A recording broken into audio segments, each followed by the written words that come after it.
Where am I? You don't know where you are? No. You're in Bulgaria.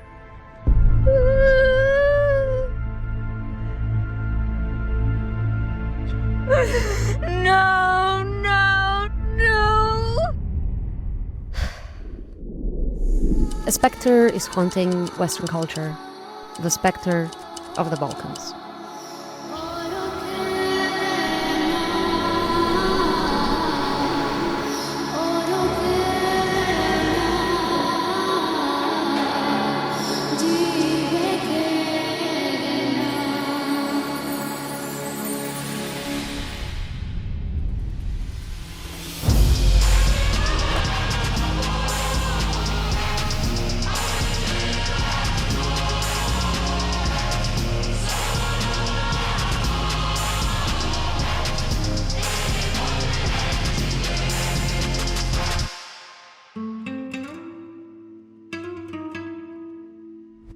There's a strange moment of joy that runs through Balkan social media whenever some random corner of pop culture remembers that the Balkans exist. I keep seeing comment sections filled with ex-Balkan country mentioned and a parade of flags and excitement as if a throwaway line, and not always flattering reference, is some reason for national pride. And although these comments make me cringe every single time, I do understand that they speak to some broader desire for representation or cultural relevance on the world stage, which my fellow Bulgarians, for example, haven't had since '94, when our forgotten Balkan nation proved itself to the world with the athletic achievement that was Viktor Krum catching the snitch in the '94 Quidditch World Cup. The lack of significant representation, let alone accurate one, can easily be ascribed to the smaller Balkan diaspora in Western nations, or at least smaller than others, even though Balkan people number the millions in Western Europe and the US. Or maybe the barriers in front of Balkan creatives in industries like film and TV that drive pop culture today. Barriers at least to the point of creating interesting and realistic Balkan characters. Or maybe there is no interest for these characters and stories within Western viewers. At the end, what we're left with is a flattened version of an Albanian or a Serb that is based on a flawed, but recognizable image. The history of stereotyping the Balkans is long. It's longer than you think. Throughout history and across countries, the image of the Balkans has changed in one or the opposite direction, but some tropes have persisted. Through historic records, Balkan men are brutish and educated, violent and uncivilized. Balkan women are overly sexualized, or sometimes the opposite, veiled babushkas. The term Balkanization, while coined after the First World War, is still used to describe the fragmentation of nations, but also violence, dividedness, and intolerance. It had become a synonym of a reversion to the tribal, the backwards, the primitive, the barbarian. In imagining the Balkans, historian Maria Todorova goes through the history of the image of the Balkans as it was constructed by the West. In Orientalist fashion, Balkanism plays a role in othering the Balkans from the rest of the continent. But I write this wanting to look into modern representation. Are the stereotypes from centuries back still prevalent in the Western mind?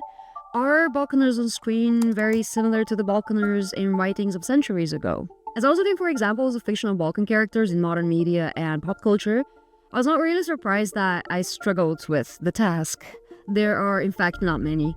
There's very few that actually have significant screen time or any sort of development. So, do they exist as just a joke of a foreigner with no specified nationality as a broader stereotype of a white other?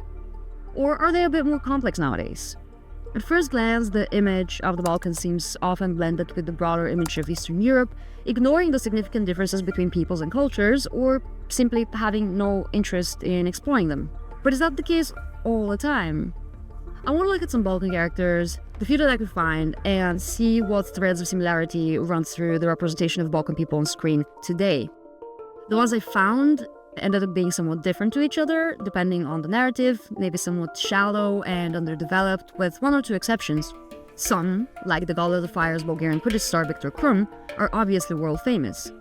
But most others you would have forgotten the nationality of unless you are from that respective country and got offended, or wrote Romania mentioned eagle in some Instagram comment section.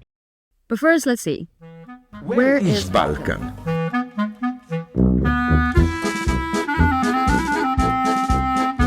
Where is Balkan? Every Slovene will tell you this is the limit. Here, Balkan confusion starts. You ask a Croat, he will tell you it is clear.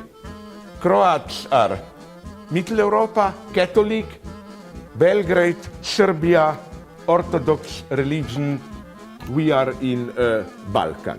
You ask a Serb, he will tell you down here, either Sarajevo or Kosovo.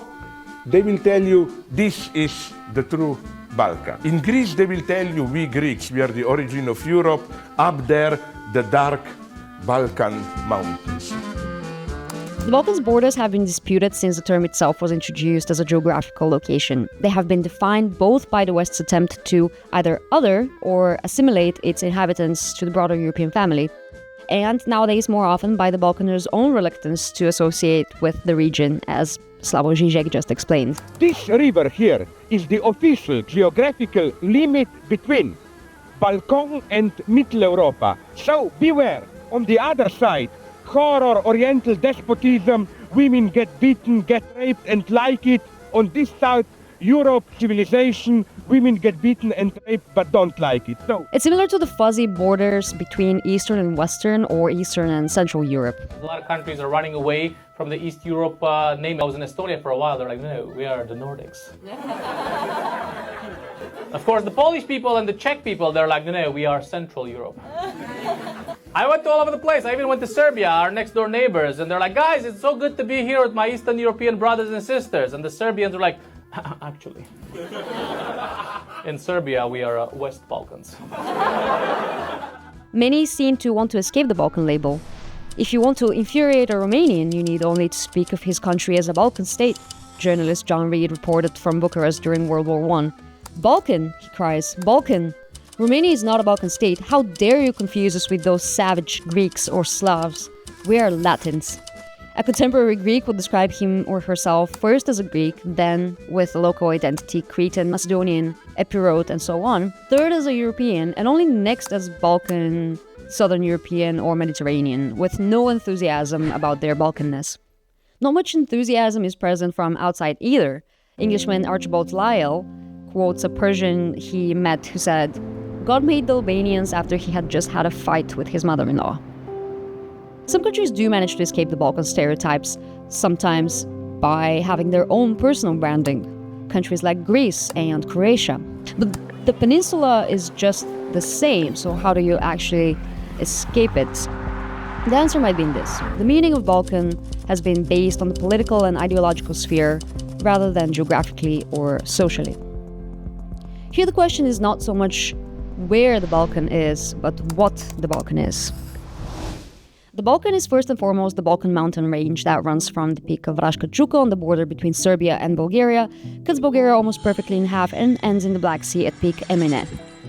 It is a mountain that the ancient Greeks and Romans called with the Thracian name Haemus, which, depending on the source, either means mountain ridge, from the Thracian Simon, or comes from the Greek word for blood, haima, connecting it to the myth of Zeus fighting a titan whose blood fell on the mountain, so the mountain was called Haemus after the battle. The modern Bulgarian name for the Balkan range, which most people use, literally translates to Old Mountain. And the name Balkan in Bulgaria is used by many just to mean forestry mountain.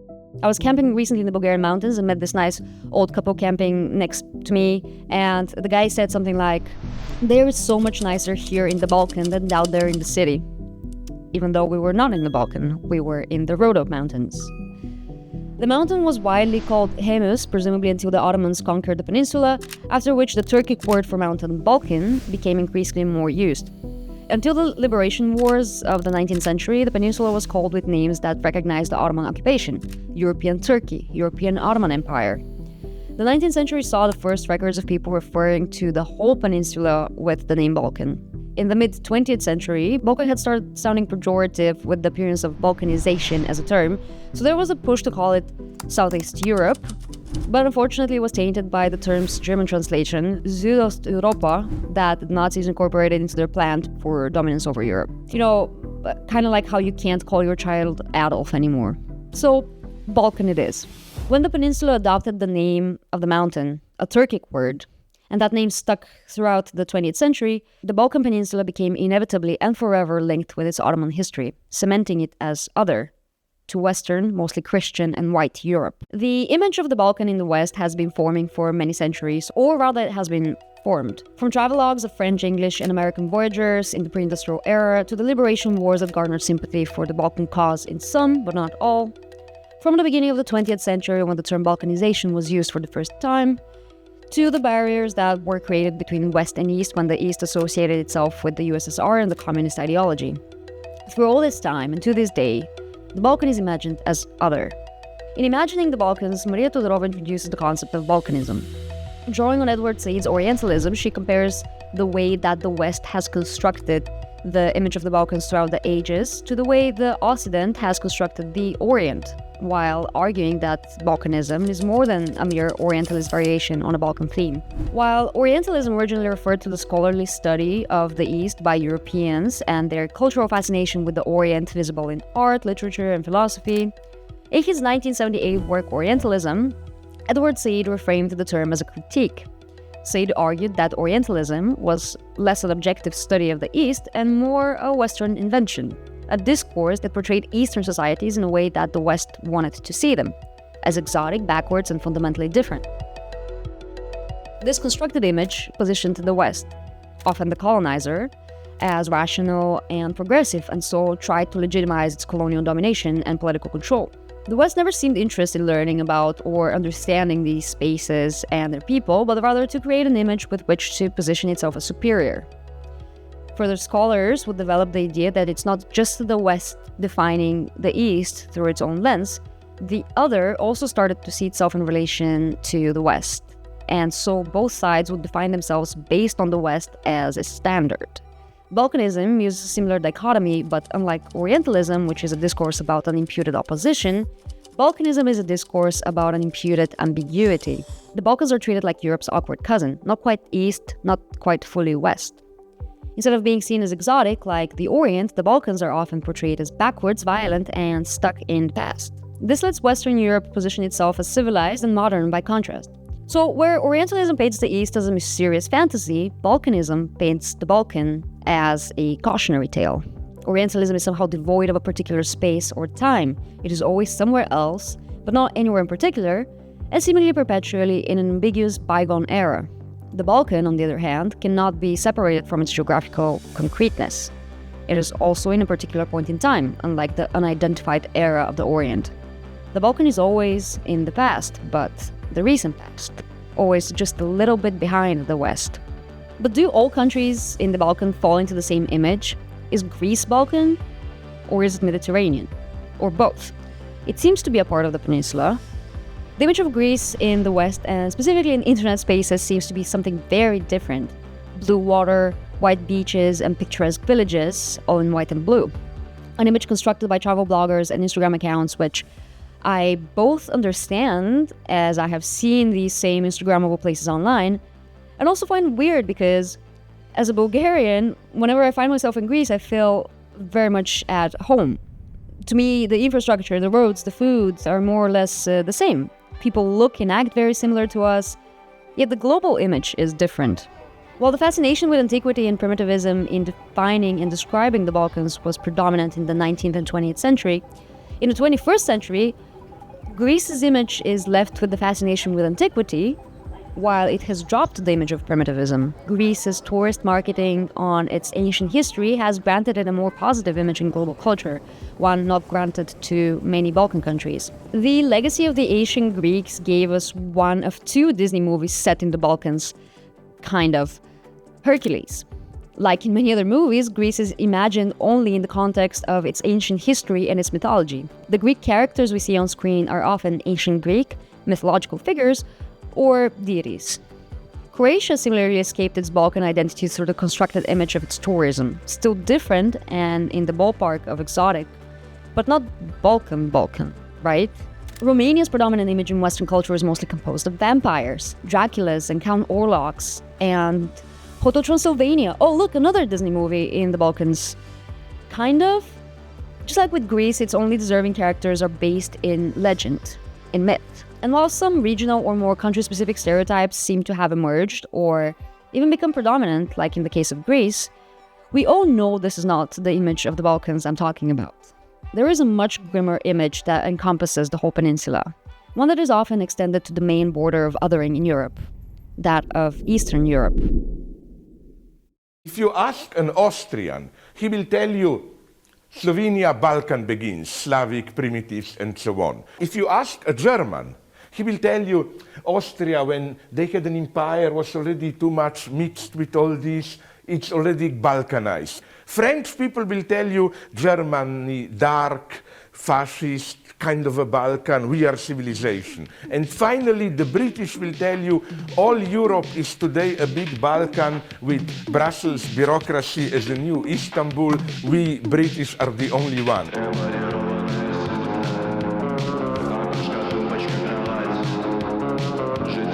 The depiction of the Balkans is so often conflated with the broader Eastern European image that the two have become almost interchangeable in Western media. And sure, there's overlap. There are shared histories, aesthetics, and ideologies, but I think this flattening mostly comes from where the West chooses to draw the line between us and them. For most Western audiences, just saying Eastern Europe is enough to evoke a particular image, no further specificity required.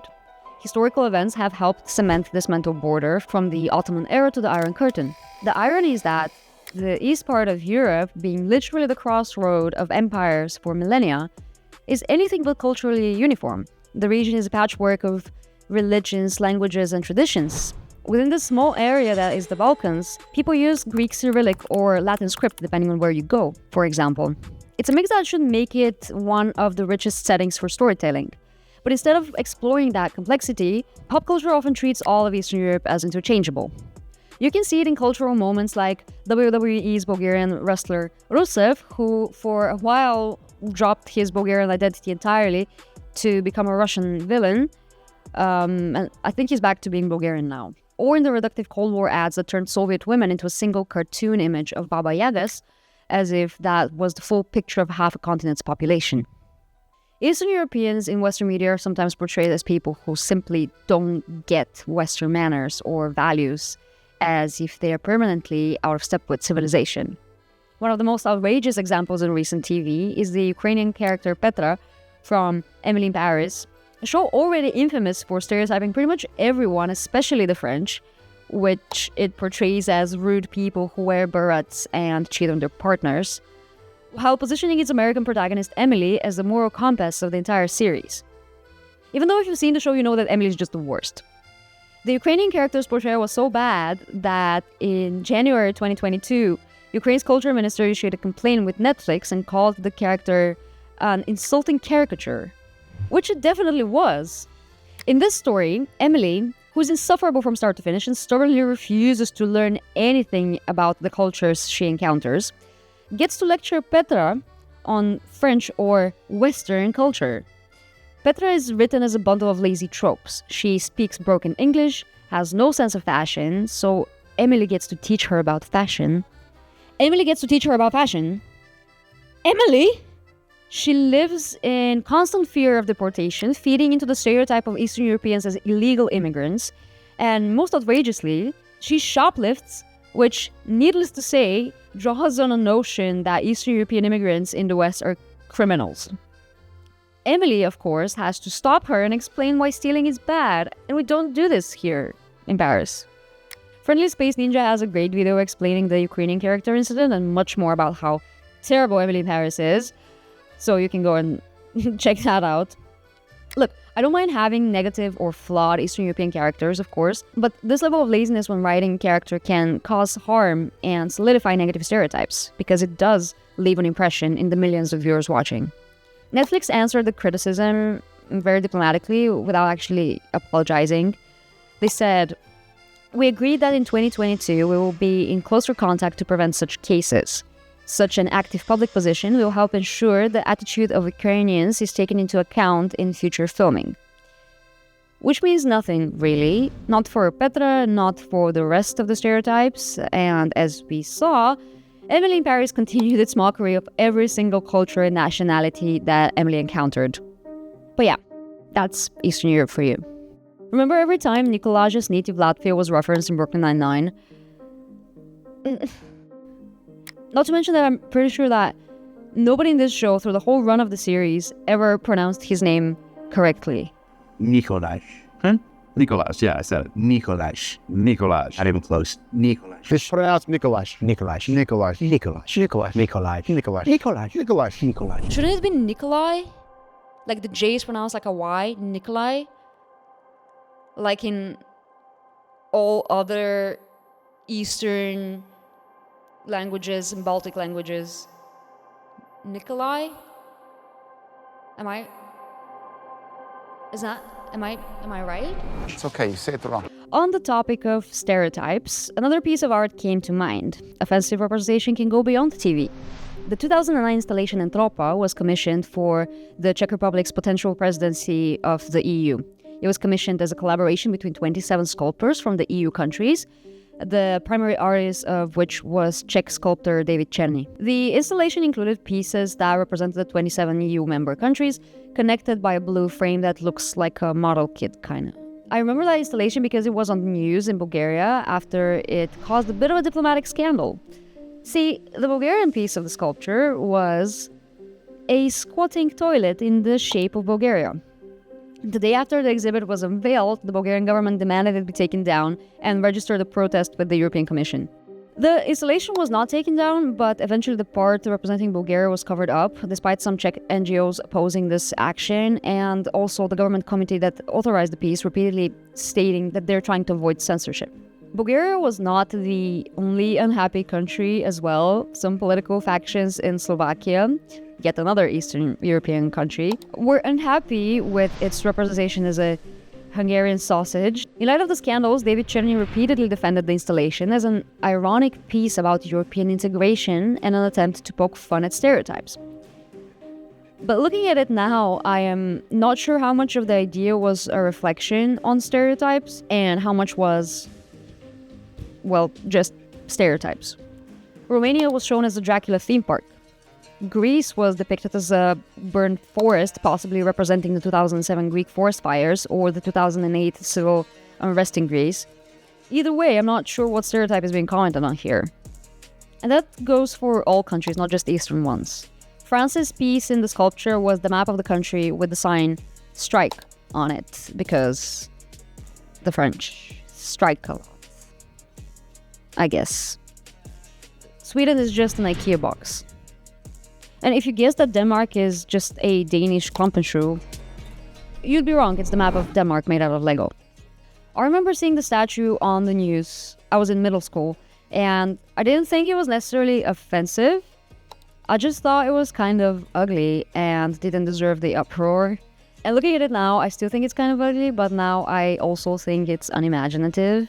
Černý claimed it was a commentary on stereotypes, but is simply reproducing them really enough to be called commentary? I don't know. Call me uncultured, maybe I don't know anything about art, but I just didn't think the piece was that clever. And if you're wondering how and why a Bulgarian sculptor as a part of the 27 artists representing the member states would think of such a piece for the Bulgarian part, or any other of the artists involved would create for their own countries, well, they didn't. The project was a hoax, and even though a collaborative piece was commissioned, it quickly came to light that David Černý was the sole mind behind the project and created it with the help of his assistants. Anyways, while usually the image of Eastern European countries would blend into one uniform space with the same regressive stereotypes, offending each country separately is also a choice. But the gloomy image of Eastern Europe as a monolith is never more clear than in its fictional existence. I mean, the sheer amount of fictional Eastern European countries that exist in film and TV as a substitute for the real Eastern Europe. Nothing shows how vague the Eastern European region is for the West as the reluctance to specify any of its locations in movies and the tendency to instead make them up, which is a trait that separates Eastern Europe from others like England, France, China, Russia, or Italy that get to exist with their own real name. This reminds me a little of the depiction of all African countries for the longest time as just Africa. Well, I just wanted to let everyone know that we have a new student joining us. She just moved here all the way from Africa. Welcome. I'm from Michigan. And even more of the Middle East, where often places are not named, but Orientalist aesthetic is used to evoke the general image that Westerners have of the region. Aladdin's Agrabah, for example, was supposed to be based on Baghdad, even though it had partly influences from India and Yemen as well, which are, not the same place, but was not named Baghdad, and was unsurprisingly poorly researched, ending up with an image that has nothing to do with the reality of the region, but was more based on the American imagination of it. Yet another connection between Balkanism and Orientalism. But why make up Eastern European countries rather than set your stories in actual real places? Since these spaces often only serve as settings and characters as plot devices, maybe it is the lack of knowledge beyond stereotypes. Maybe it's to avoid conflict or accountability in the case of offensive representation. I came across this wiki list of fictional European countries and I searched for Eastern European, of which there were a lot. One that is probably most familiar is Sokovia from the Marvel Cinematic Universe and the comics, the country of origin of Wanda and Pietro Maximoff, or Scarlet Witch and Quicksilver.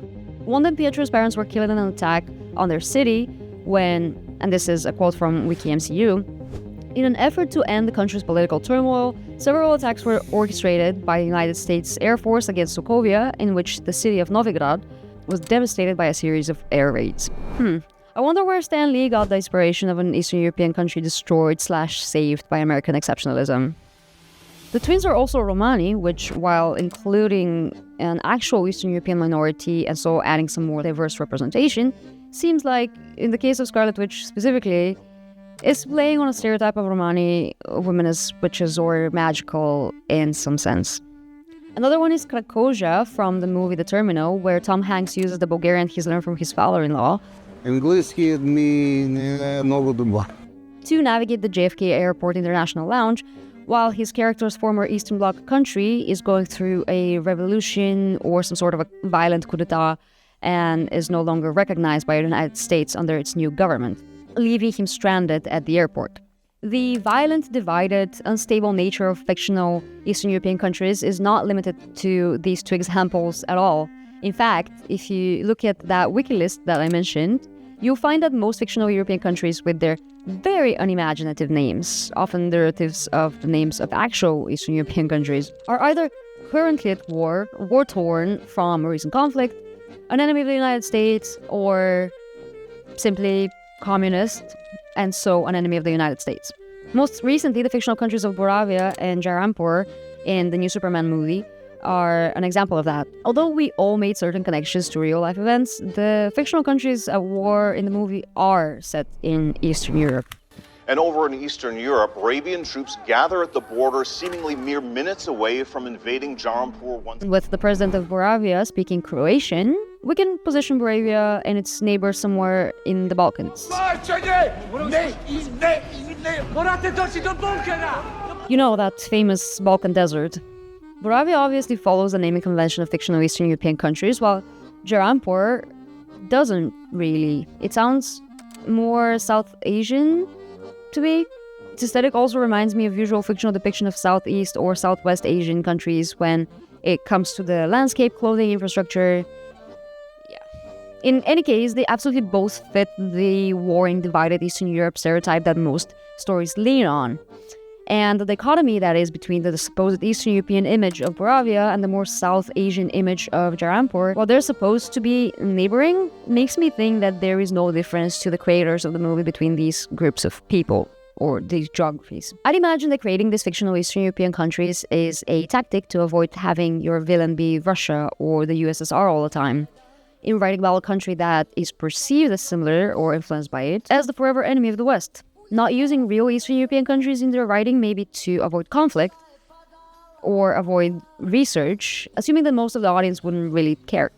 The important thing is that the name always ends in ovia, and the image of Eastern Europe is consistent with stereotypes that, just like the stereotypes about the Balkans, have been formed over centuries.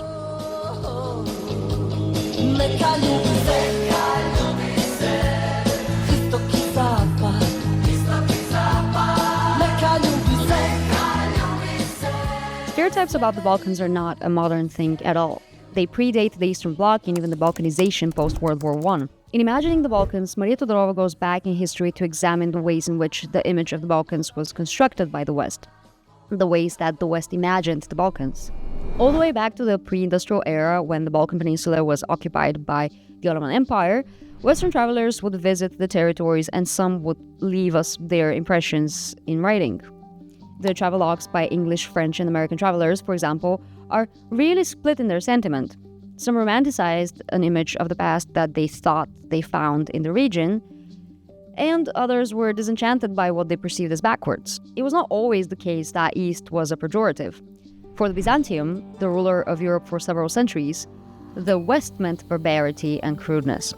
Only after the fall of Constantinople in 1453, and later the economic takeoff of Western Europe, was East seen as the less privileged. Neither was the division of Europe always one of East and West. In the 18th century, Enlightenment thinkers redefined Europe's internal map, shifting from a north-south to an east-west division. This new framing cast Eastern Europe as economically and socially behind, turning geography into a marker of time and progress. In the 18th and 19th century, European travelers described the region as wild, picturesque, and a little dangerous, a place where civilization seemed to stop. Many would describe the population that they found as dirty and uneducated peasants, which was not a Balkan phenomenon. Peasants were dirty and uneducated everywhere. Some seem to be interested in the East as a way to solve their consciousness for neglecting the unpicturesque poor of the East End of London by taking an interest in the picturesque poor of the East End of Europe. Often describing the space and its people as stuck in days gone by, some would romanticize its image of the past as they saw it. Herbert Vivian described Serbs in the beginning of the 20th century as rich in everything but money, simple, superstitious, thoroughly medieval. In 1907, American Arthur Douglas Howden Smith had joined a Macedonian cheta and left a description of the lonesome corners of the earth where men and women still lead lives of romance, intrigue, plotting, mystery, high courage, and daring deeds. The things that are the soul of true romance are today the soul of the Balkans. He described standing on the Sofia train station as standing in the shadow of the Orient. Some marveled at Balkan women's raw, archaic beauty and their old way of life without seeing it as a result of poverty, subjugation, and war. Smith himself encountered a woman, a medical graduate, who after losing her husband, father, and 2 brothers in the Turkish raid, had offered her services as a nurse and doctor to the Macedonian bands. Smith was enchanted to be served a 3-course meal by a woman who, lacking enough silverware, washed it after each course. His French and English counterparts also noted the beauty of Balkan women, but contrasted it to the wild and beastly appearance of their men. Fascinated with the classical period and that simpler life, many missed to acknowledge the material, religious, and ethnic struggles for survival. The times gave rise to Philhellenism, an intellectual movement at the turn of the 19th century that contributed to international support for the Greek independence cause. A similar sentiment existed during the Second World War. While the Germans treated the Greeks as the Untermensch, the Allies' attitude was informed by a revived memory of the Greeks' contribution to Western civilization. The national heroes and events of Serbs and Albanians could not touch the souls of foreigners, but the Greeks did. The support for Greece was based more on a fascination with the ancient Greek civilization, the notion that Greek people are direct descendants of the ancient Hellenes. To Westerners, their civilization was suppressed by the Ottoman occupier, and they would get back to their glory days if Greece was left to be free. This sentiment seemed based on some sort of supremacist idea of ancient Greek purity, and did not extend to the rest of the Balkans, whose inhabitants were still seen as unworthy backwards peasants. Not by all, of course. There were Western travelers that were sympathetic to the cause of liberation. Others felt sympathies towards the Ottoman occupier as more educated and gentlemanly. The Ottomans, in some eyes, were more Western than the local subjugated, mostly Slavic and Christian population. The English traveler and scholar John Morritt, when found himself on occupied Lesbos, described the Ottoman Aga, who treated him to a feast, as gentlemen. He was impressed by the number of their horses and their servants, which made them, apparently, civilized, while he was revolted by the miserable villages of Greeks and Jews. He wrote, "I assure you the Turks are so much more honorable a race than I believe. If ever the country was in the hands of Greeks and Russians, it will hardly be livable." He was repulsed by the manners of Greek peasants who didn't offer him a horse as a present when he arrived as their guest, and compared them to the gentlemanly Ottoman rulers of the city who offered him a horse. In the beginning of the 20th century, the region started getting a new label, violent. Journalists called it a powder keg, a place always on the brink of conflict. After World War I, the term Balkanization entered the language to mean messy political fragmentation, which didn't do the region's reputation any favors. But in truth, it is odd, since the only newly formed Balkan country in the early 20th century was Albania, with all the rest forming after the withdrawal of the Ottoman Empire from the peninsula half a century before that. Also, such a term was never applied to the fall of the Habsburg and Romanov empires, which produced Poland, Austria, Hungary, Czechoslovakia, Latvia, Estonia, and Lithuania. Western politicians and scholars would look at the region with condescension, often ignoring the outside forces that may have contributed to this fragmentation, rise in nationalism, and violence between neighbors. Referring to the spark of World War I in the mud-caked primitive village Sarajevo, John Gunther would say that these wretched and unhappy little countries, and their loathsome and almost obscene snarls in Balkan politics, are hardly imaginable to the Westerner. American author Robert Kaplan would go so far as to say that Nazism, for instance, can claim Balkan origins. Among the flop houses of Vienna, a breeding ground of ethnic resentment close to the southern Slavic world, Hitler learned how to hate so infectiously, which, in typical Balkanism/Orientalism fashion, puts the West as the morally and civilizationally superior, as rational and peaceful, while leaving all negative qualities to the object of its observation. To this, Todorova notes, indeed, there is something distinctly non-European in that the Balkans never quite seemed to reach the dimensions of European slaughters, and they certainly have no monopoly over barbarity. During Cold War, the Balkans were lumped into the broader Eastern Bloc, and so were lost to the Western world, to the ideology of communism. Russian communism was the end of Europe. When it comes to fiction, here comes the constant connection of the region to Russia. In the 90s, after the fall of the Eastern Bloc, a new region started to form. While for the past 45 years, Europe was neatly divided into East and West, in the 90s, we start talking about Central Europe. Even though to this day no one knows which countries exactly fall within its borders. That comes partially from those countries' reluctance to be labeled as Eastern. In 1989, a planned international journal called East collapsed when only Bulgaria published it. Other post-Eastern Bloc countries rejected defining themselves as the East. More widely understood, though, the countries still in Russia's orbit of influence would be considered East, and the ones trying to latch themselves onto the West would be Central. Central Europe, just like the Balkans, is not based on geography alone. Sometimes the countries considered to have culture and history were ascribed to the West and the rest to the East. When it comes to culture in Eastern Europe, I always remember this clip of Scarlett Johansson at Jay Leno. She was promoting the Black Dahlia movie in 2006. She was apparently supposed to shoot in Rome, but the production moved to Bulgaria. And in retelling this experience, she's like, so sad because there was nothing to do or to eat or something. We're supposed to shoot it in Rome, and I thought, oh, that would be really fabulous. We're shooting in Rome, and the food's so amazing. Right. And then it slowly started to move east, and we ended up shooting in Bulgaria. Oh, I love the they promised you Rome, and we get yeah, we just Bulgaria. kept going east. So you get off the plane. Well, it wasn't funny at the time. It was awful. Welcome to Rome.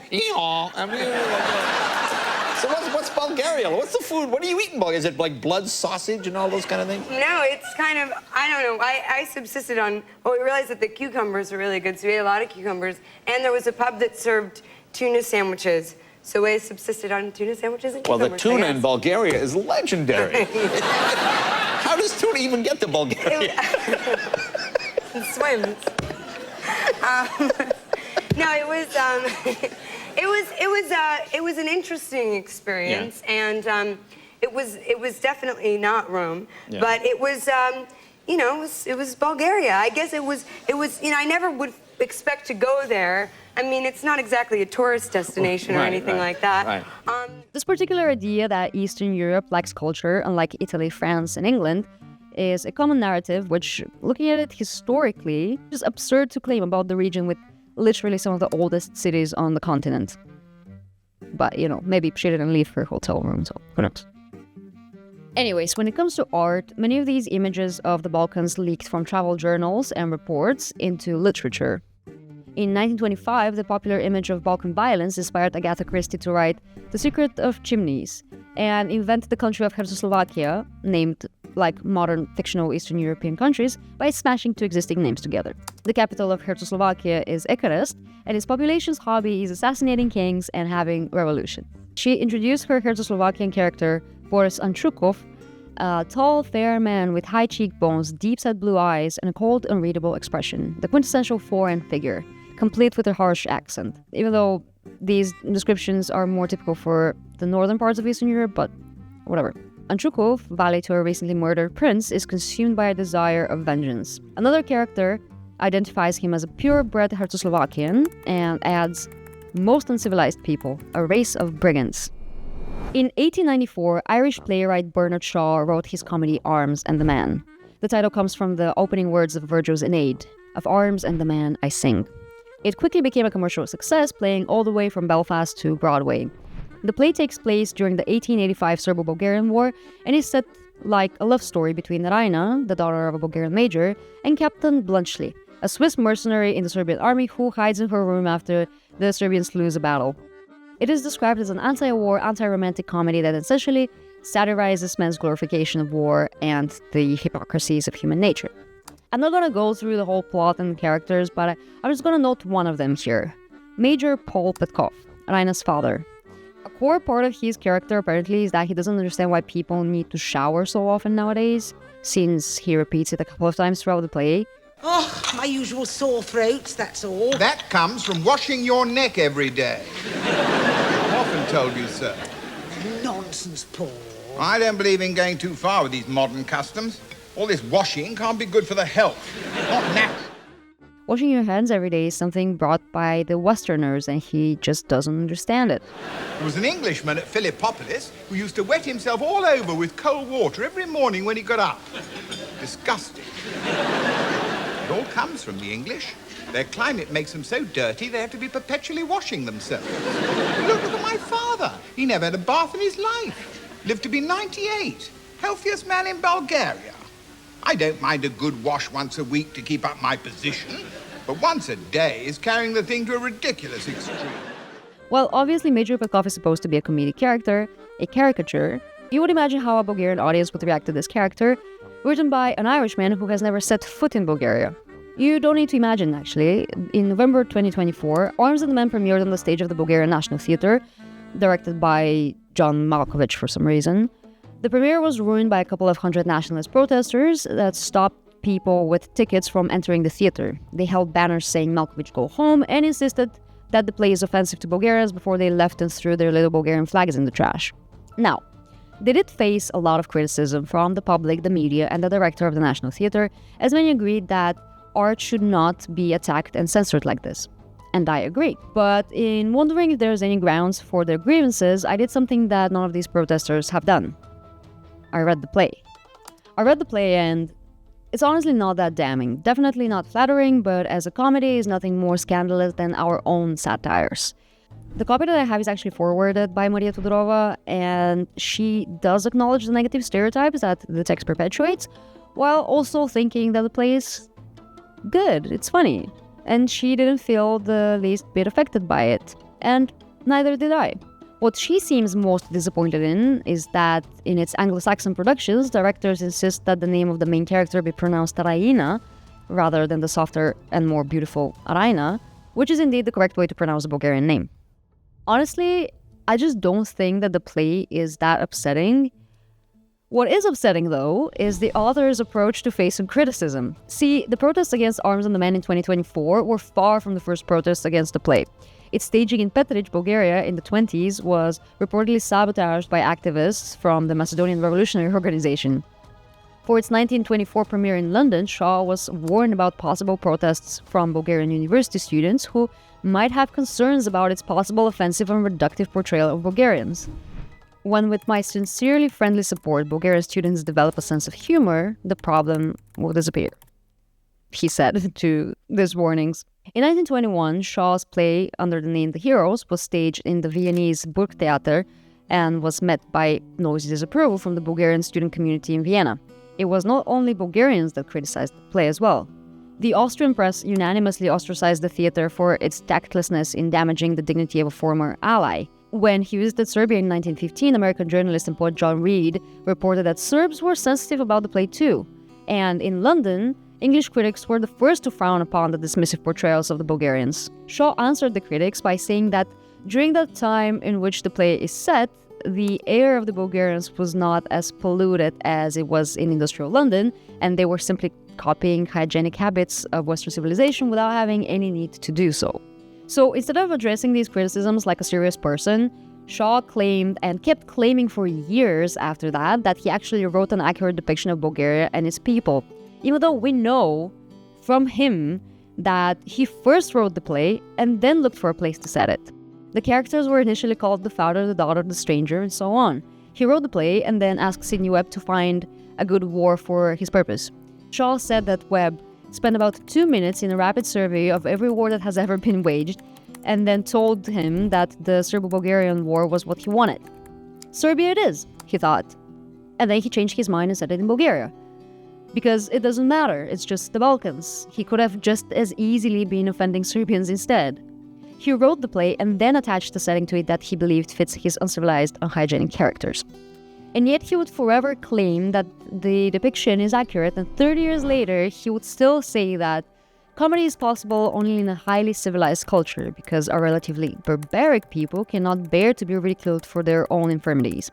A civilized audience rejoices if they are made to laugh at themselves and recognizes the salutary power of such an endeavor. Shaw might have genuinely believed that his depiction of Bulgarians is accurate and educated. What better proof that these stereotypes that had been building throughout the ages had solidified for the modern times and would persist in the century after Arms and the Man first premiered. The Balkaner is dirty, brutish, and self-important. And backwards because he can't make fun of himself. Wait, is that true?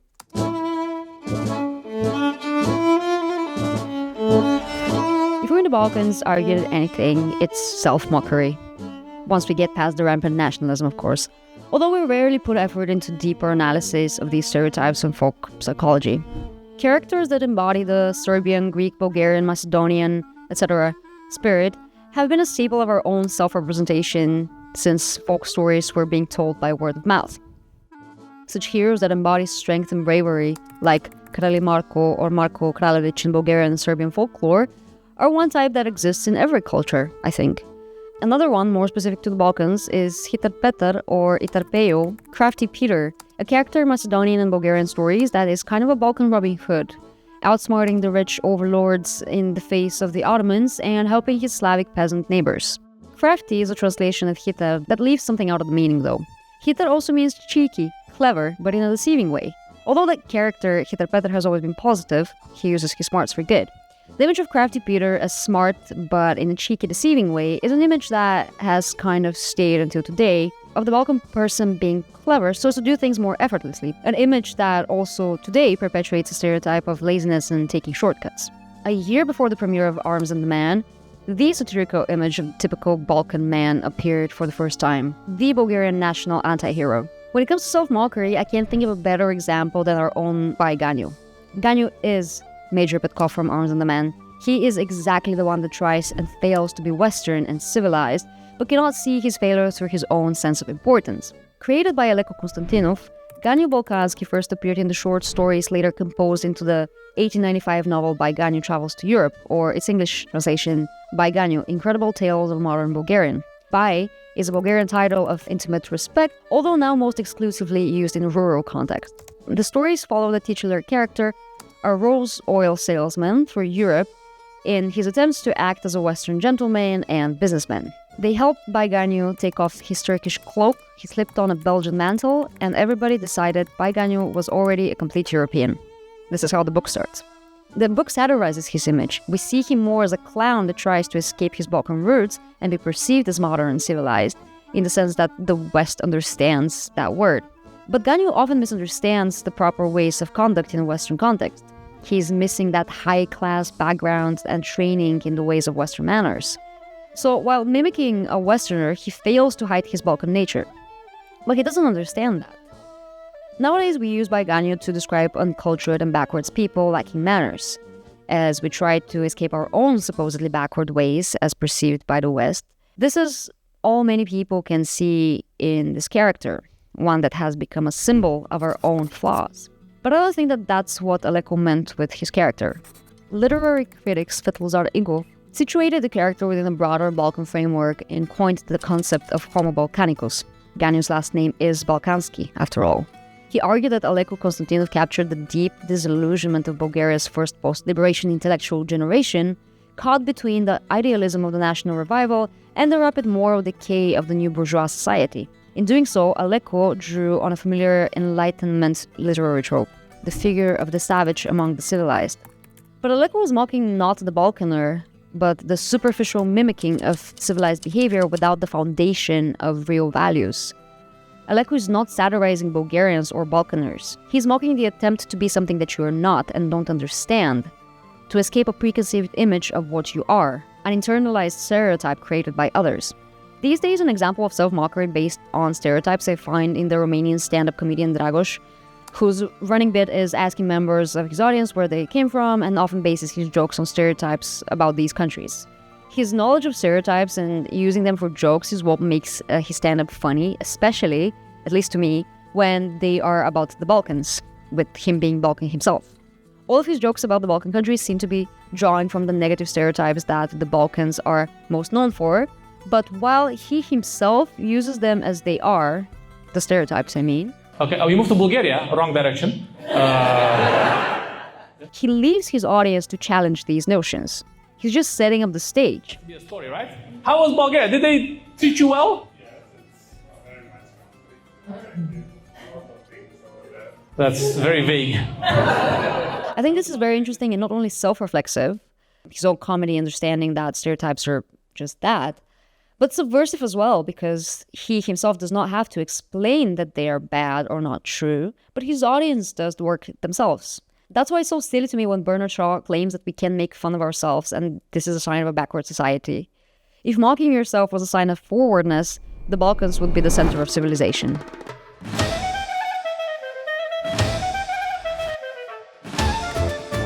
Okay, but what do modern depictions of Balkan people look like? Let's look at some examples to see if some tropes persist. I'm sure to miss some, but with some examples here I was really scraping the bottom. There's a serious lack of canonically Balkan characters in Western media. I also feel like I need to do a disclaimer here, as we already established, the Balkan borders are ever discussed, mostly about Balkaners themselves who don't want to associate with the region. So I feel obligated to say here that I will be considering these countries Balkan. So sorry if you are from one of those countries and you do not consider yourself Balkan. I do. And also if you're Slovenian and you do consider yourself Balkan, also sorry because I completely forgot about Slovenia, apart from a couple of Slavoj Žižek cameos. Please, if you're Slovenian, educate me on your favorite Slovenian characters in Western media. I forgot to look into that, I'm sorry. Okay, let's start with our Balkan/Mediterranean Greece, the one that escaped the stereotypes. As I said before, Greek characters in Western media tend to fall into mythological beings, ancient Greeks, or deities. Everything from Hercules to the recently cancelled Chaos, and anything in between that draws on the stories of ancient Greece or its gods, its mythology, is the majority of the way Greek characters are depicted on screen. This is true for games as well. But that's not Balkan representation, that's just drawing from myths. Let's look at some actual modern Greeks. Tula in My Big Fat Greek Wedding is actually not a character I want to focus on, because in the context of the movie she feels more American, but her family, clearly first-generation migrants in the US, is far more interesting. Their Greekness is woven into every single line of dialogue. I had never seen My Big Fat Greek Wedding until watching it for this video, and I thought that the love story, it was very dull. The rom-com plot was just very, very boring to me, but as a story about the diaspora, a story about keeping family close, keeping tradition alive in a foreign land, and by extension preserving your own sense of self, I thought it was amazing. Is this family based on stereotypes? Yes. Is that bad or inaccurate? I don't think so. None of them are portrayed negatively. They're simply shown as different and in contrast to the American setting they live in. Their closeness, the sheer size of the family, these are relationships very much prevalent in many cultures around the world, including Greece and including the Balkans. The loudness, the traditional values, the orthodox influenced gender expectations, and the emphasis on the family business, all this rings true. The first 10 minutes of the movie capture an entire immigrant experience, one of growing up between two cultures. What's that? It's moussaka. Moussaka? And Waitula's father insists on tracing the origin of everything back to Greece, reflects both pride in his heritage and a desire to feel relevant and appreciated. Every morning, my dad would lecture us on the history of our people, the greatest civilization, the Greeks. Okay, now, name 3 things the Greeks did first. Astronomy, philosophy, and democracy. That feeling is incredibly familiar to many of us in the Balkans. Now, give me a word. Any word, and I show you how the root of that word is Greek. To my surprise, Mamma Mia has no actual speaking Greek characters, even though it's set in Greece. Mamma Mia, Here We Go Again has a couple, Lazarus, the son of a bar owner and a kind of a failed musician type, and this guy who works with the boats, like a boat control. Both are used for comic relief, which isn't necessarily a bad thing. I actually like them both. Lazarus is loud and energetic, and the boat guy seems to misunderstand normal social cues or ways of speaking, which plays as a quirky cultural difference here rather than making fun of him. Honestly, with these movies, I'm more interested in the extras that seem to blend with the setting of Greece. It's clear that the Greece of Mamma Mia is not meant to be a real place, but an idealized, romanticized idea of Greece where it's always sunny and everyone is quirky and cheerful. The clothes, the movements, everything feels more like a stage play set in Greece, which is probably intentional. The film isn't aiming for realism, but for something picturesque and slightly old-fashioned, like an imagined Greece of the past. The hotel staff wears uniforms that look old-timey, but also not really based on actual Greek traditional clothing. Half of these guys are dressed like cartoon sailors. Not even real sailors. Cartoon sailors. It's stylized and unrealistic. It's beautiful though. I know that the second season of The Wire features Greek characters with Spiros Vandos as the underboss of the Greeks. And the Greeks are kind of like the Greek mafia of Baltimore. Apparently, there was a Greek cocaine ring in Baltimore in the 70s and 80s. So I guess maybe that's the inspiration. Unfortunately, I did not watch The Wire because after watching the other series that I had planned to watch for this video, Manifest, I had neither time nor energy for another series, specifically because Manifest was one of the worst things that I've recently seen and the most shameless religious propaganda in the form of pop culture that I've encountered. So I'm sorry, I will not talk about The Wire, but I've heard very good things about it and I didn't want to rush through it just for this project. If you've seen The Wire and you have opinions about the Greek characters, share them. In medieval ages, Europeans appeared to be horrified by some of the specifically Eastern barbarities, like impaling, exorcism, that turned the historical Vlad Tepes into the immortal figure of Dracula, even though Dracula was less an illustration of Balkan violence and more a product of Gothic imagination. And so Romania got stuck with its mostly vampire-adjacent representation from Nosferatu through Hotel Transylvania all the way to Castlevania. My sister had a class at uni called Vampires vs. Zombies. I'm not going to elaborate more on the existence of this class, but she remembers her teacher discussing a certain Dracula movie. She doesn't remember which one exactly, but the teacher analyzed the travel of the main character through Europe into the unknown Balkan, Romanian, Transylvanian space as going from civilized Europe into the uncivilized. My sister just remembers being a bit annoyed by this analysis, although I'm sure the movie intentionally did that visual transition. In reality, I think it was probably not the transition from the civilized into the uncivilized, but what the author saw as civilized and the way that they imagined the unknown space. As Balkanism and Orientalism like to imagine the West as superior and the rest as backward. The latest Nosferatu film has Nicholas Holt's character travel through that exact transition, and you can see the difference very clearly between the Western characters and their manners and their clothing, and the Romanian peasants drenched with Roma coating, leaning on the magical and exotic. I actually liked how they looked. Considering the time period, I think they were dressed more or less accurately. I don't know if it's exactly historically accurate clothing, but the resemblance is huge and you know they did their research. But what about a Romanian non-vampire character? Francis Lee's 2017 film God's Own Country actually has one of my favorite characters from the Balkans, the Romanian migrant worker George Ionescu, played by Romanian actor Alex Secranu, who acts alongside Joshua O'Connor in his breakout role as Johnny Saxby. Georgie is a Romanian seasonal worker in Yorkshire, hired by Johnny's parents to help out on their farm.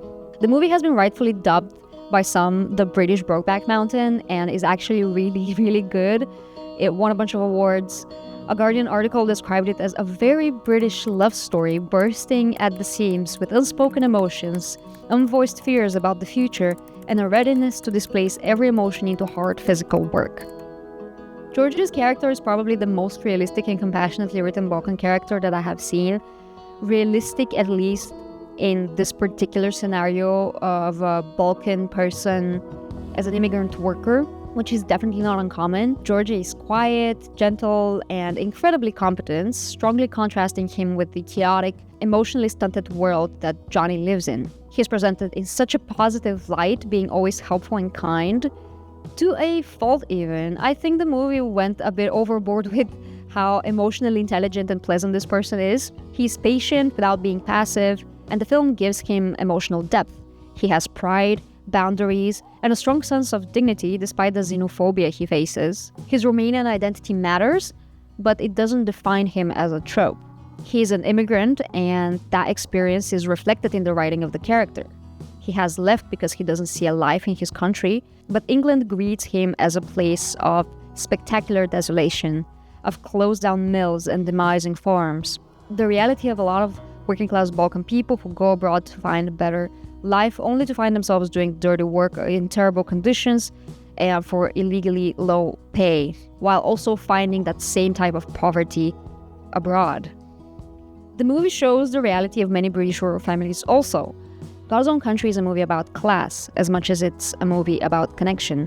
We see that Johnny's family is not doing any better, with Nan buried in laundry and the family desperately trying to save their farm. Like literally every scene that you see her in, she's doing laundry while surrounded by this poverty. It's an incredibly heartbreaking reality that is portrayed in a beautifully bleak way.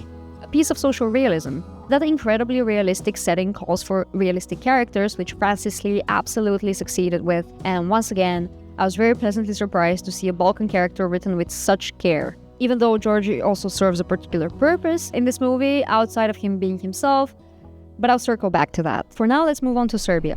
The only characters that I could think of on the top of my head were the Serbs in Money Heist, the Spanish Netflix series that introduced Bella Ciao to the rest of the world, even though here in the Balkans, Goran Bregovic had made us dance to it at weddings and funerals for decades. Codenames Oslo and Helsinki, the two Serbs in the gang are actually a new spin on a stereotype. The big scary mafia Serb here is, again, big and scary, if you don't know them, and indeed a part of a heist gang, but also incredibly lovable. The series also puts the time in to develop them as characters, especially Helsinki. We hardly get to see these dimensions in a Balkan character, let alone one that seemingly falls so heavily into a stereotype. Actor Darko Peric actually said in an interview about the series and his experience as a Balkan actor that he had been offered many roles which only fitted the narrow category of the bad guy from the East. This experience helped him shape Helsinki's character as a man of few words and many deeds, as well as someone who likes to keep books and music close.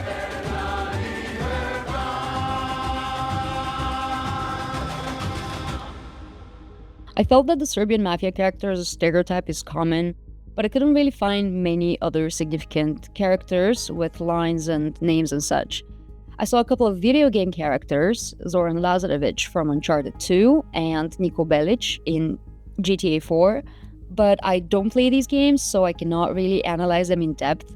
From what I managed to gather, Zoran Lazarevic seems to be more of a stock villain, his past vaguely tied to war crimes and corruption, but without providing a deeper understanding of the character or the context within which he exists. Niko Belic in GTA 4, I understand is one of the most famous Eastern European characters in gaming, and he seems to be very liked From what I read, his characterization leans on stereotypes, again connected to the violence of the past, but he seems to be given much more nuance and complexity and a space for us to empathize with him. But again, this is just what I read, so if you know any of these characters, let me know if I am talking gibberish or is this actually the case. Moving on to my own Bulgaria, we get to what I think is the most famous character from the Balkans, Joanne Rowling's Viktor Krum. Viktor Krum appears in the 4th book and movie installment of the Harry Potter series as the Bulgarian Quidditch seeker star from Durmstrang Institute. I saw some complaints online that the Viktor Krum in the movie looks nothing like the character in the book. In the book, Krum is described as tall, thin, sallow-skinned young man with dark hair and dark eyes. Yes, the film Viktor Krum is definitely not scrawny and tall, and this is where I would disagree with the criticism of the casting online. I think Stan Janevsky as Viktor Krum looks much more like a typical Bulgarian than his description in the book. Not that there aren't any tall, scrawny Bulgarian teen boys, but I honestly like more the goblin vibe that the movie Krum gives off. As you might be aware, Joanne does not like to do research, so a lot of her characters end up as caricatures, specifically in their names, and as we've seen in the last decade of retrospective analysis of her work, this is where her various forms of bigotry leak into her writing. Luke both ways. Sappho Scissorsworth. Mario Pizza Pasta. Hormone Changer. Bonnie Clart, Sue, She, Moana Kiwi, Nova Gina, Favela Rio de Janeiro, Nora Divergent, Piedo de Porta, Nunya Smallboats, Coco Spicy Cartello. On that note, I want to talk about Viktor Krum's name because it has always sounded odd to me as a Bulgarian. I don't think there's any bigotry there per se. I think it's just like lazy. It is obviously not as bad as Cho Chang or Kingsley Shacklebolt, but it has annoyed me, so now I'm gonna be talking about that. So, Viktor is a Bulgarian name. It's even spelled with the K rather than a C, which is the more common Latinization of the Cyrillic spelling. Krum is also a Bulgarian name, albeit more uncommon. Some men are called Krum today, but the name is mostly associated with the ruler of Bulgaria in the late 8th century, Khan Krum, or Krum the Fearsome, Krum the Terrible, known for his territorial expansion, strict laws, and turning his defeated enemy, Emperor Nicephorus' skull into a cup and drinking from it. Legend has it. So I think Joanne chose the most brutish, strong Bulgarian name she could find and stuck it there as a last name. The thing is that, well, Viktor is a Bulgarian name, and Krum is also a Bulgarian name. Viktor Krum is not. If we assume that Krum is his last name, which we are led to believe, because every other participant in the Troy Wizard tournament is called by their first and family name, then Viktor Krum doesn't make any sense.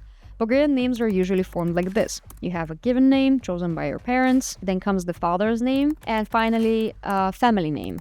The way that both the second and the third name are formed is with the suffix ov, masculine, or ova, feminine, or more rarely ski or ska, like for example in the name of the actor portraying Viktor Krum, Stanislav Janevsky, suggesting that he has a great-great-great-great-grandpa called Jane, for example.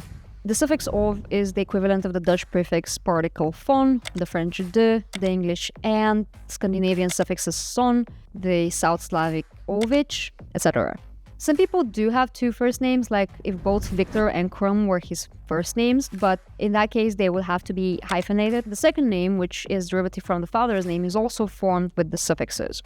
Some people, when naming their children, decide to omit the O suffix from the middle name of the child, usually because they think it sounds better without it, which means that Krum could be his second name, but we have no reason to believe that Krum is not his last name. There is no reason at all to call someone by their first name and patronymic in Bulgarian, like you can do in Russian, for example. Actually, we know that Viktor Krum's dad's name is Krum, as it appears in the Goblet of Fire, which would mean that considering Viktor's last name is Krum, his dad's name would also be Krum, but his first name is Krum, so his dad's name is Krum, which is just not a serious name, Joanne.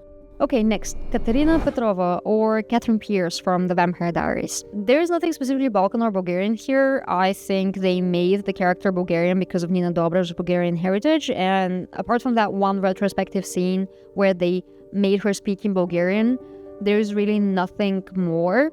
In fact, in the books, she's not even Bulgarian. Her name is Katarina von Schwarzschild or something, and she is German. So her Balkan heritage here is of no importance, even though she is canonically Bulgarian in the series. There's this Bulgarian couple from Casablanca. I have nothing really to say about them. The 1963 James Bond movie From Russia with Love has these Bulgarian villains that work for the USSR, which, you know, a spy movie at the height of the Cold War is not that surprising. They're Bulgarians working for the Russians. They follow us, we follow them. It's a sort of understanding we have. This man kills for pleasure. This is very standard introduction of the enemy to a bloodthirsty savage, nothing unusual here, again for the era and the type of the movie. As I said before, I unfortunately watched Manifest, or at least skimmed through it. I'm gonna spoil it a little bit, but honestly, don't watch it, it doesn't matter. In the first episode, this plane of people goes through a very heavy turbulence, and when they land, it turns out that their flight disappeared 5 years ago and they were all declared dead, even though for them that was just like the duration of the flight. The show continues with them trying to adjust to life, investigate what has happened to them, and find out that the government has kidnapped some of the passengers to do experiments on them, yada yada. The show gets very overtly religious very quickly, which I wouldn't have a problem with if it was at least trying to be clever. This also has nothing to do with the character that I'm gonna talk about, but I just want to mention because it's so stupid. Anyways, one of the passengers that appeared on the plane in first episode is a Bulgarian, Marko. He doesn't speak English. We find out that he has been taken by the government to be experimented on or something. They mention him a lot through the show, to the point that he starts sounding like family, as a victim of the events that happened or things that could have happened to the rest of them that were on the flight. In the middle of the last season, they do find him and try to get him to tell them what has happened to him and what is the government doing. And he just repeats one word over and over and over again. Kovchak. Kovchak. Okay, what does that mean to you, Marko Kovchak? Does anybody speak Bulgarian? Yes, your phone does. Just ask him to write down the word in Google Translate or something. Канализация? Канализация. What is she trying to tell us? I just hate this trope where dude is just gonna repeat one word. And yeah, he has been in a coma or like experimented on for the last 3 seasons and a half, but we heard him speaking full sentences. It was just in Bulgarian. Why is he only repeating this one word? Not to mention that by the end of the episode, they finally decipher what he meant, and it was a play on words that only works in Bulgarian, but also barely. So it was done so stupidly because he had to like draw it, but it doesn't work like that. And the show literally, it makes no sense. By the way, this is the height of his character arc. They completely forget about him after this episode, where his purpose was only to introduce a very poorly thought out riddle and then solve it. Please, if you watched this series and enjoyed it, why?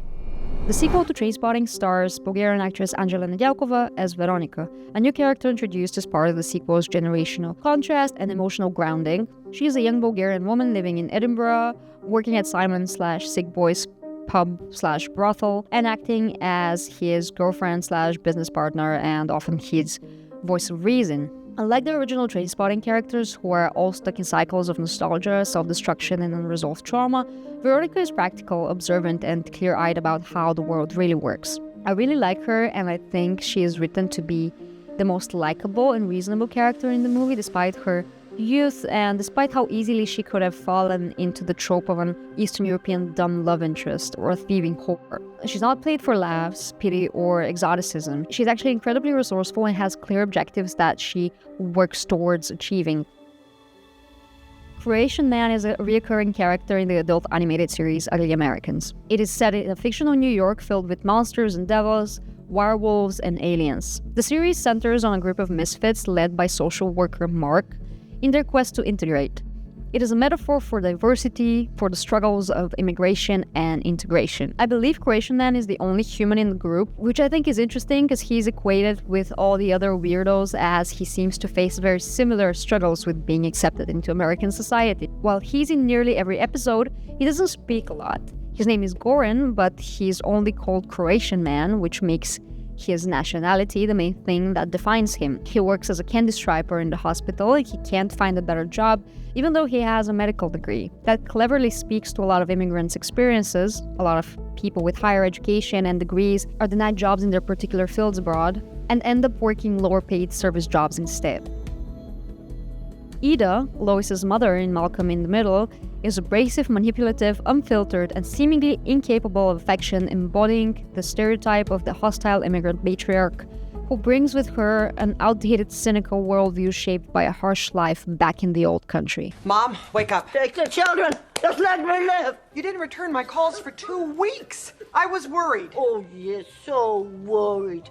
You get the earrings, Susan gets the bracelet, and I'll go home. Her nationality is never mentioned, I think, but we can assume she's Croatian by the clearly visible Croatian flags in this episode, Ida's dance, which looks like this, and it's filled with stereotypical imagery. Ida drops references to authoritarian rule. Her backstory exaggerates Western assumptions about Eastern Europe as a place of poverty, brutality, and emotional repression. She jokes about war crimes, child endangerment, and corruption as if they're simply normal parts of life. Dr. Luka Kovac in ER is a character I know only through Wikipedia because I absolutely refuse to watch a show with over 300 episodes. Still, from what I've read, he's very much framed as a Croatian doctor, yet another Balkan medical professional who actually gets to practice his profession abroad. His background checks out in a lot of ways. His grandmother had a farm with animals, which isn't unusual. Most of my friends' grandmas have farm animals. He completed mandatory military service, which makes sense as Croatia didn't abolish conscription until 2009, and he graduated from medical school in Zagreb. One detail that threw me off, though, was the story about how he and his friends hit a goat with their car after graduation and tried to save it. I don't know why that bothers me so much. I mean, yes, it's technically possible to hit a goat if you live in a rural area and the goat got lost or something, but why is it always goats when Western media portrays Eastern Europe? I love baths. I do. Back in Latvia, we had a great tub. There's goats everywhere. You have goats. Wherever you are, you have goats, most likely. Kovac's family story is tragically common. He wanted to leave Croatia with his wife and children when the War of Independence began in the 1990s, but they waited too long and it became unsafe. Eventually, he ended up in the United States, just like many people from the Balkans who sought stability and a fresh start after the conflicts and uncertainty of the region in the 90s. Here's a bonus one. Zebediah Kilgrave, Purple Man, is a Marvel character who is a Croatian spy turned supervillain. He was also a spy for the Soviet bloc, which makes him fall into the trope of Eastern European villains working with the USSR. Albania. There's the Albanian mafia from Taken who are also human traffickers. While the human trafficking plot draws on a real issue that exists in the region, the movie really isn't interested in exploring the socioeconomic reasons for it, and so the Albanian characters here are more like generic foreign villains. There's one other Albanian character in the movie who's not part of the mafia, Gregor Milosevic, the translator. He's educated, multilingual, and honestly, I'm glad he exists because this part is extremely accurate. Many Balkan people speak several languages out of necessity, basically, since no one speaks ours. Then there's War Dogs, which also gives us Albanian shady guys, though they're not exactly mafia, more like black market arms dealers working with stolen ammo type of people. I like this dude, the driver, who is very chatty and very loud, very Balkan of him. But what concerns me more with War Dogs is Albania itself and how the country is visually and tonally framed compared to other places. I'll talk about the depiction of Balkan spaces later, but I'm sure you already see where this is going. Unfortunately, I couldn't find any notable characters from North Macedonia unless we count Mo from The Simpsons, which I really don't for the purposes of this video. There is an episode where Mo reveals he speaks Macedonian, something he learned from his grandmother, which technically makes him part Macedonian. But what they don't know is I speak a pretty good Macedonian. How? You barely speak English! No offense! Yeah, I learned it from my grandmother. Since this detail never influences his character outside of this joke, I'd still classify him as American within this context. We do see a flashback of his grandmother, though. Ti si samo pijavica. Yeah, nobody could put a cigarette out on the back of your neck like Baba Branca. And while the heavy smoker stereotype is, let's say, not entirely inaccurate for the Balkans, this is not how a baba behaves. Balkan grandmothers spoil you no matter how much of a disappointment you are. They do not roast you like that woman does. She reminds me of Ida from Malcolm in the Middle. Very inaccurate baba. Mom! Jamie's got your cigarettes. Who the hell is Jamie? Your grandson? The only Bosnian character I could find, although in a game, is Milan Nedic from Splinter Cell. And while on a first look it seems like a type of a Balkan stock villain, I haven't played these games again, so I don't feel competent in analyzing him. As for Montenegro, I also came up empty. Even Casino Royale, which is set in Montenegro, doesn't actually include Montenegrin characters. I also came across a claim that Sue Storm, Invisible Woman in the 2015 Fantastic Four, played by Kate Mara, is supposed to be Kosovan. I have no idea why, and it never seems to matter for the story, so I'm not sure it counts as representation in any meaningful way. So please let me know if you know any more Montenegrin, Kosovian, or North Macedonian characters. And Slovenian, because I forgot about Slovenia, and I'm sorry.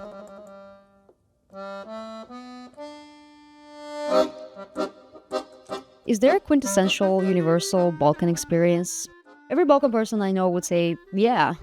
Look at Instagram channels like Balkan Dad and Erfaz that create comedic content out of that same experience, and they're so relatable to most that grew up on the peninsula. I am yet to find a person that has not mistaken rakia for water when they were a child, or doesn't have an emotional connection to the smell of baked peppers in September.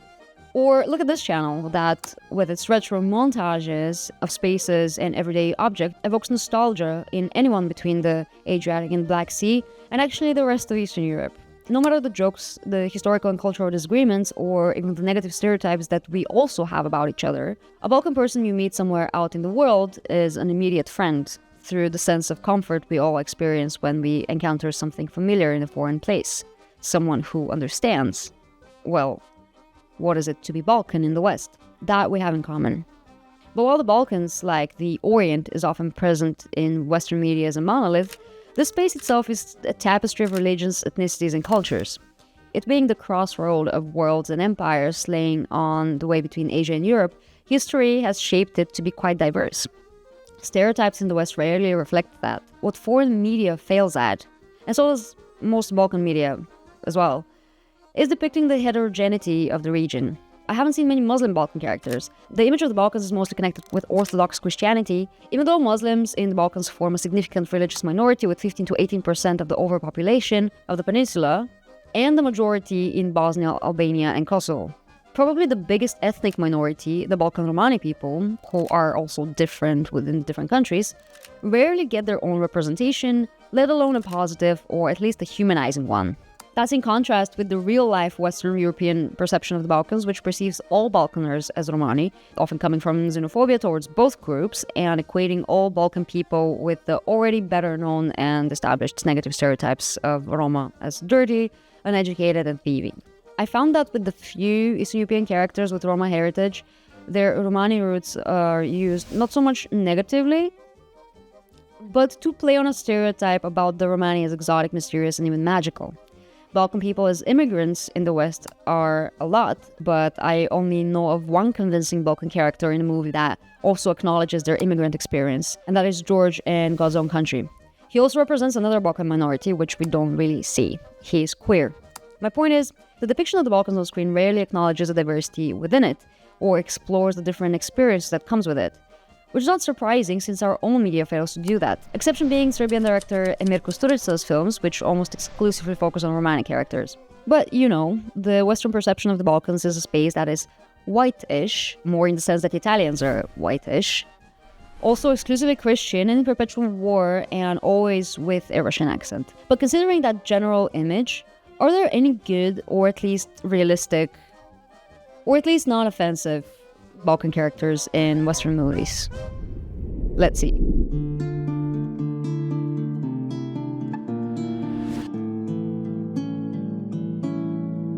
Looking from a distance at all of these characters, what can we say about the overall depiction of Balkan people in the West? What is good representation and what is bad representation?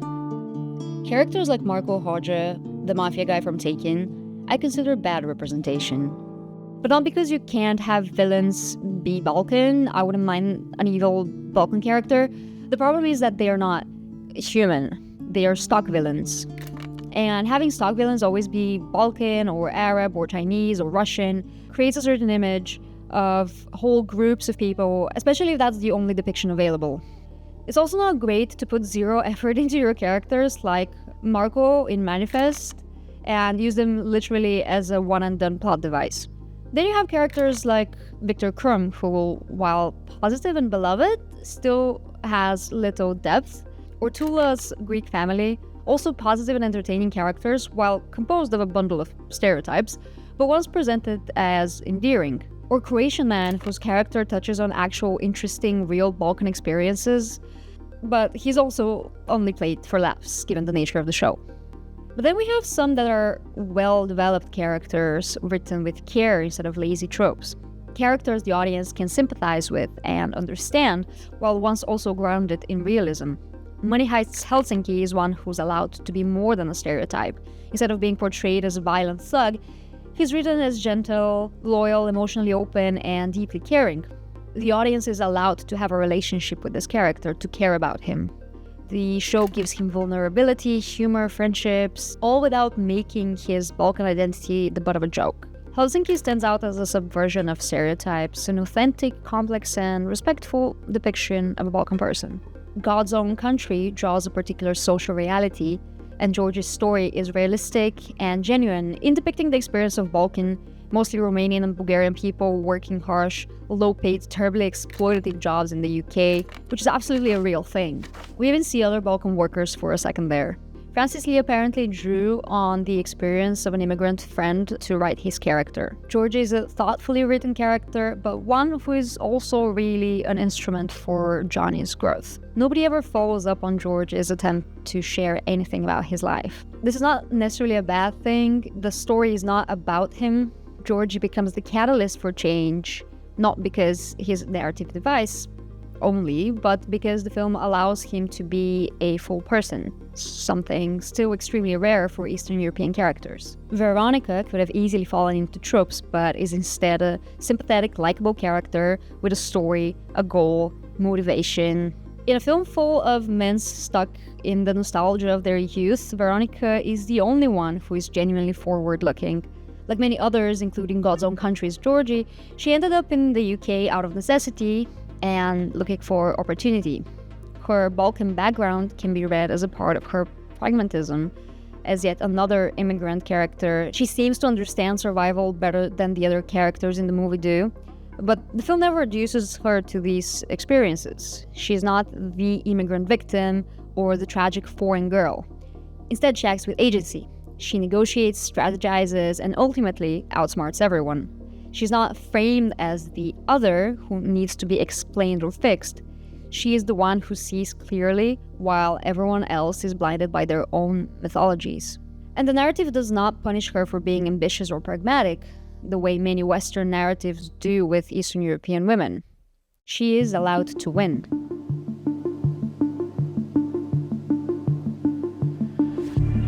The feared Balkan space.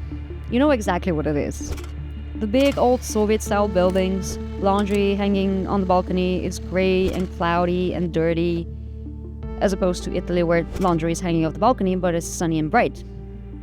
The Balkans often get the Mexican filter treatment, but kind of in the opposite color scheme.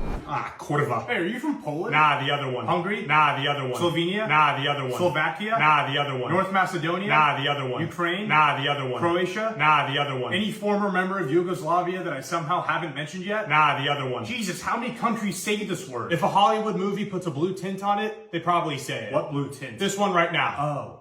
Instead of yellow and more saturated, here it is always blue and grey, making the Balkans always gloomy and scary, kinda.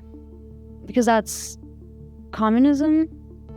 It seems a bit silly to me that some of the literal southernmost parts of the continent are always shown with the sadness and greyness of the image, when in reality it's actually very bright and sunny most of the year. On the contrary, movies treat the UK as if it's always beautiful weather outside.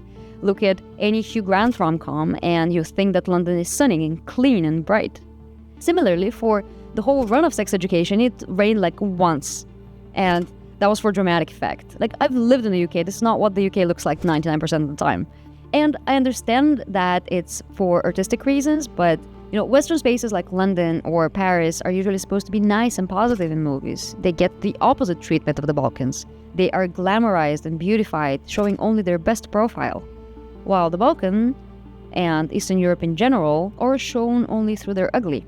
And while this ugliness obviously exists, it is not the only side of things. This depiction is a choice, because this is the Balkans, and this is also the Balkans. Just like this is Paris, and this is also Paris. YouTuber Alice Capel actually made a video on the glamorized representation of Paris, specifically in Emily in Paris, and how the aesthetic choices are set in stereotypes and romanticization.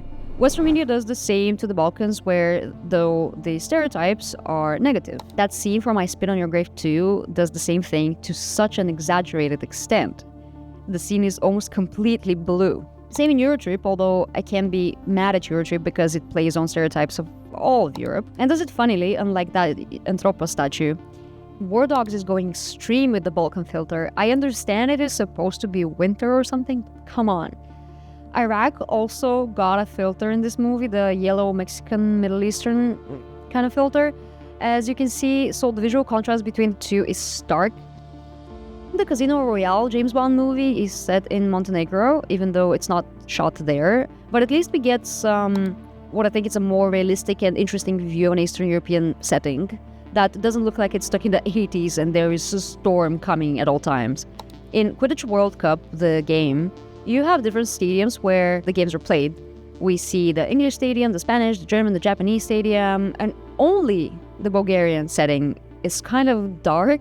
Maybe they were playing at night, I don't know, but it is the only setting that is dark. I don't know, maybe I'm overthinking it. A game that does the Eastern European setting well, I think, is Half-Life 2. City 17, as far as I understand, is based on several Eastern European countries, considering the use of Russian and Bulgarian in the signs. Interestingly, the city here looks like something that actually came from Eastern Europe. You have different buildings, different spaces, not just this.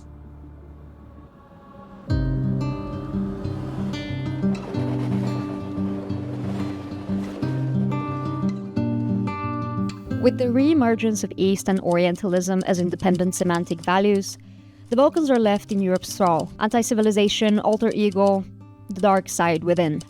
That's what Maria Todorova wrote towards the end of her examination of the historical imagining of the Balkans. So, how much of that is true today, in imagining the Balkans specifically? I think not that much. There's stereotypes left, of course, like in any culture foreign to the West in general. There is laziness in utilizing familiar tropes still. There's the Balkan criminal, the Balkan misfit, the loud Balkaner, the one that doesn't understand Western behavior, and the one that is paid for laughs. There is the Balkaner that is not defined in any way by their Balkanness, but serves as a general idea of an other. But the move seems to be in the right direction. There's not so many overtly racist tropes. Representation is lacking, and interest in representation is also lacking still, but we've seen some more thoughtful characters as there is a global and industry-wide move towards accuracy and depth. With the expectation of global audiences and the internet giving us all an opportunity to dissect and criticize, I think creators now care a bit more. Apart from the creators of Emily in Paris, they do not care at all. Media representation is important for the perception of the Balkans in global consciousness. That image cannot change without better depiction in media and pop culture. And I think with the desire for more genuine stories and a developed sensitivity to diverse cultures and experiences, we might just be getting there.